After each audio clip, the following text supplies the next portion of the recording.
2012, I was 12, that is zero, rapping off an instrumental that Louis told me, but Quanta, you a fool with it. 2013, got a 38 revolver, tucked it in my pants, why I used to get some real life stuff.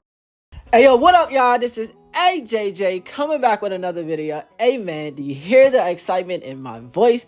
I am excited to do this video. This video is going to be how to get Red Wings, aka Wonder 3. It's a question that I've been getting a lot. It's something me and my team has been doing 3-4 years now. So people typically ask, hey, how do you guys do it? How you guys do it? We help as many people as we can. But you know, I have a channel, so I'm like, let me utilize my channel and be able to, make a video out of it. Be able to help more people. So I would do that to the best of my ability. So without further ado, let's get into the video. Alrighty, so I don't predict this video to be short, so it is what it is. And I believe I need to start off with this. To unlock Wonder 3, you need to have unlocked Wonder 1. Then Wonder 2. Then we get to unlock our goal in Wonder 3. So I think I needed to start off with that for some people. Now I got that out the way. Now let's really get into it. Number 1 is understanding seasons and points. So right now we are in the Ultimate War. Because currently it is season 14 of All-Star. So therefore it's the Ultimate War. Oh, low battery. Hey, if you know me, then you know this is constant. So that matters because in the regular season, the points are for the entire Evony versus Ultimate War. You're just competing against your own continent. So for example, I'm in continent 1. So server 2 through 368. And points. Let's just go to top 200 and just see what it looks like right now. Obviously when the season starts, for me, it's this Saturday. It's going to be a little different, right? But let's just give an example. 149K. Let's just round that up to 150K. If you do 150K divided by 4, that's about 37.5K. Just round up 38K. So you would need to score 38K a round. So for some people, it might be saying, oh, that's easy. Others might be, how the hell am I going to score that? Well, I got you. And I want to go over the points within itself. You can slow this part down because this part is really important. Especially if you're trying to get Wonder 3. It requires some planning. Some people like to plan, some people don't. I love to plan. So here we go. Constantinople. 1 minute is 80 scores. Crystal Mines. There's 8 of them for every minute. That's 16 scores. Portals. There's 6 of them for every minute. That's 16 scores. Hospital for every minute, 16 scores. Blessing Tower, there's 2 of them.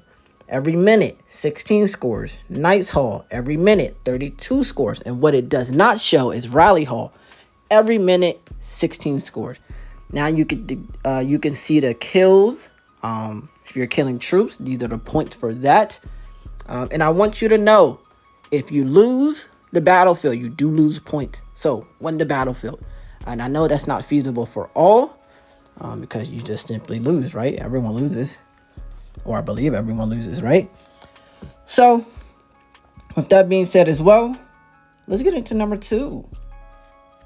Number 2 is deciding if you're going to do this inside your own alliance or an alt alliance, and it does matter. Evony has been trying to combat this alt alliance for quite some time, but you know how that go. So I'm gonna give you pros and cons from doing it inside your alliance and outside. Inside your alliance, pros, you get more help trying to achieve your goal. You can build team chemistry and teamwork by doing this. And you're more likely to not have to worry about your alliance ranking. The cons of doing it inside your alliance. You could be in an alliance that gets crushed. You guys get dominated. Therefore, you're not going to get the points there. So it might not be feasible for you to do it inside your alliance. You could create more problems because a lot of people think about themselves. Some people say they're for the team. They're not really for the team. They're for themselves. And sometimes actions show. A lot of people might want to go first. Right? You might say, hey guys, I want to go for 1 to 3. Someone else might say, I want to go for it. Now it could be an argument. It's like, Is it worth it?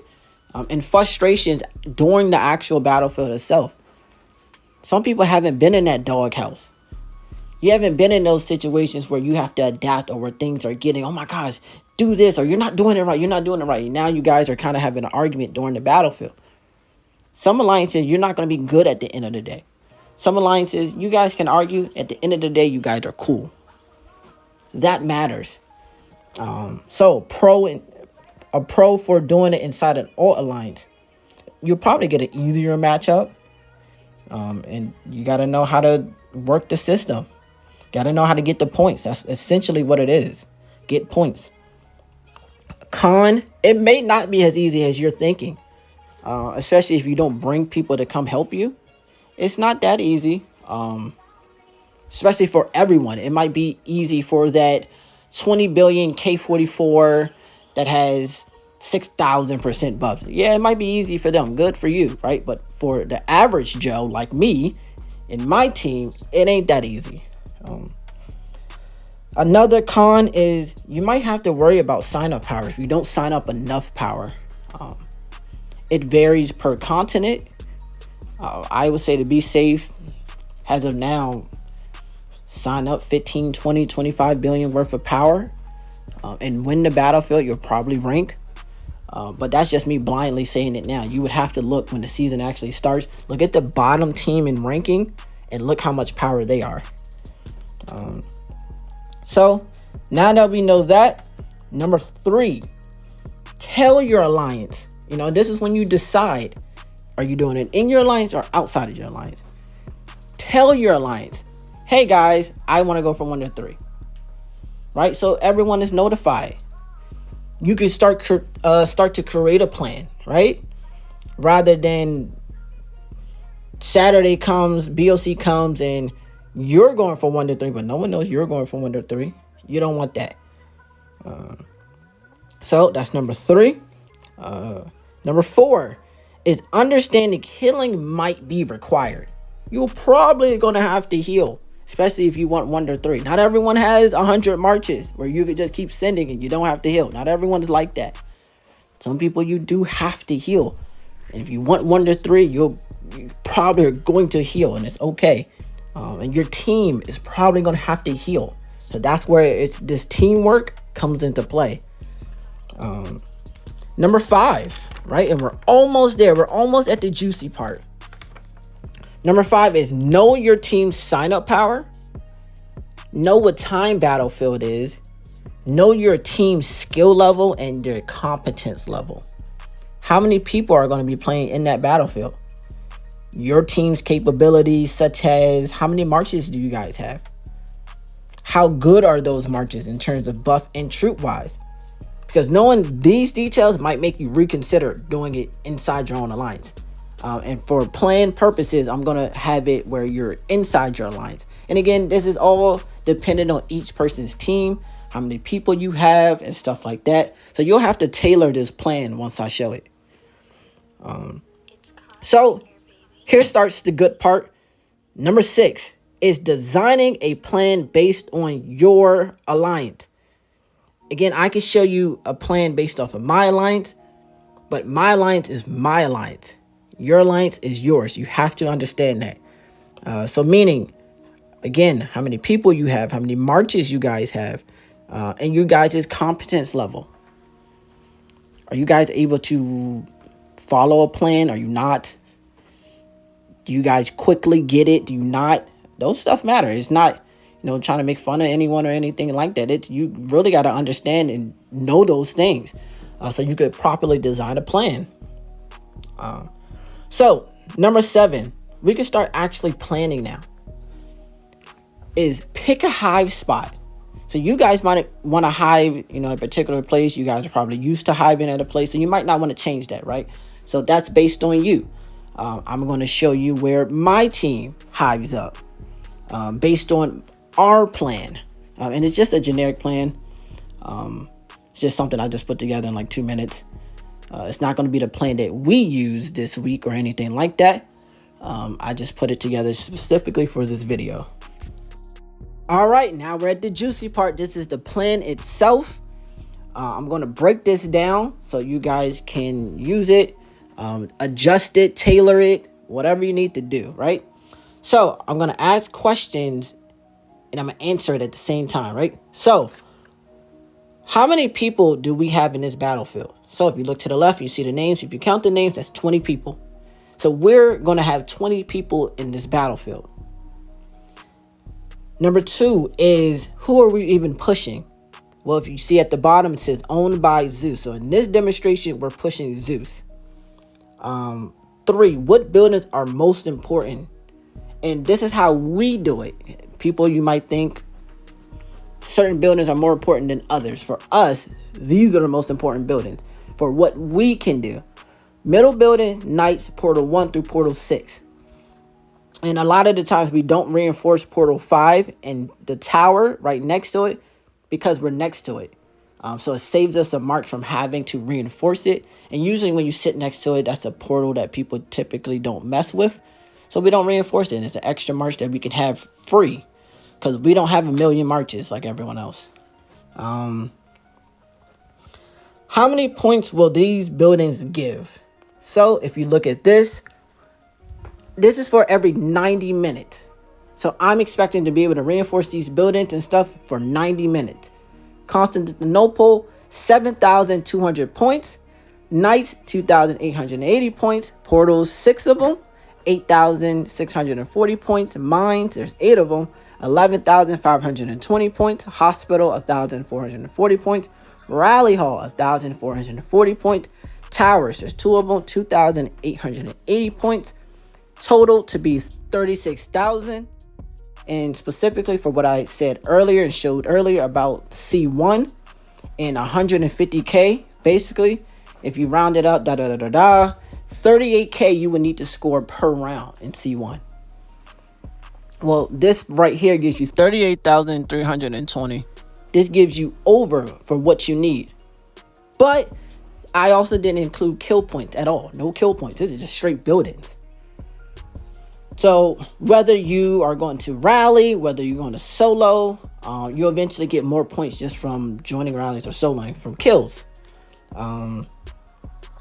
Now, to go back, who is reinforcing what? So if you look at JJ name, right now I am in building the middle building, Knights, mine 3, mine 4, mine 5, mine 6. But I said we can't reinforce everything at one time because we don't got it like that. And what we do is, again, the middle building and through portal 6, we reinforce that from the very start. So from the very start, I would be in middle and Knights. So I would already have 2 marches out. And the rest of the marches would be for reinforcing someone, rallying someone, or whatever the case is. If someone's rallying a building, I could quickly send to the building. But if you look at Snappy's name, Snappy's in Tower 1, Tower 2, and Hospital. We're not reinforcing that from the start. So from the start, he's on standby in terms of buildings. So he's ready to rally. He's ready to reinforce someone. Or he's ready to reinforce the buildings. But he is on standby until we get to his buildings once we zero everybody. And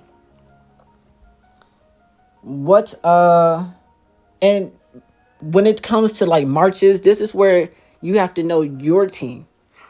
So let's say middle building. I'm gonna use Mountain as an example. Middle building, I would tell Mountain, send your backup ground. Knights, send your backup calves.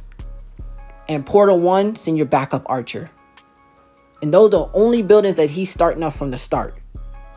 Because to repeat, for this plan, our plan, STG's plan, the middle building, so C through P6 is what we're starting off with.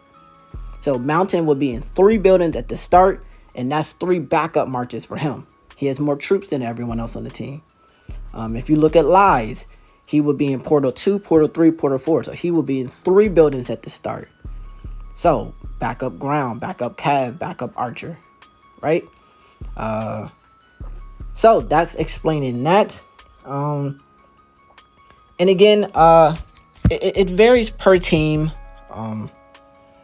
You would have to design it based off of yourself, right? Some people might not have 3 marches. Some people, you might have all the marches in the world. So you could do more. So if we go to the bottom, I'm going to use Wild. Wild has to wait until the end because he only has like 4 marches. He's a smaller player. He's not big. Versus a bunch of you guys might have billions and billions of power. So you guys have so much more truth that you can do so much more with this plan alone. So that's the plan itself. If you guys kind of need some help, you can send me a message in Discord. I will try to respond. I don't make any guarantees. Now, make sure you win the battlefield, because you do lose points if you do not. When you guys start reinforcing all the buildings, make sure you stay ready for people who come in late. You know, if the enemy team is coming in late, you never know. They might start healing and they might rally your buildings. You got to stay ready. They might rally individuals. You got to stay ready. You also have to prepare for error. And what I mean by error is other people taking the building. If you're not used to doing a plan and people just taking buildings, you know what I mean? You can't expect people to be perfect. So you have to prepare for the error. So if, I don't know, let's say Mel. If Mel takes Portal 3 from Zeus and Zeus doesn't own it, well, that's taking points away from Zeus. But Zeus needs to be able to quickly adapt. He still needs to reinforce that building because you get points as a reinforcer.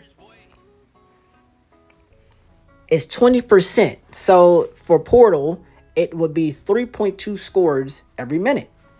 So at least you're getting something. And I advise Zeus to send 1 troop. And you're hoping the enemy takes it. You're hoping your opponent takes that. So then he can reset it. And then you guys can send your marches in there. And again, you also have to prepare for people, you know, you need to leave for a couple minutes. So if someone's not there and you guys lose a building because that person wasn't there. And competence. Let's just keep it on it. Some people are not going to understand the plan that you put together.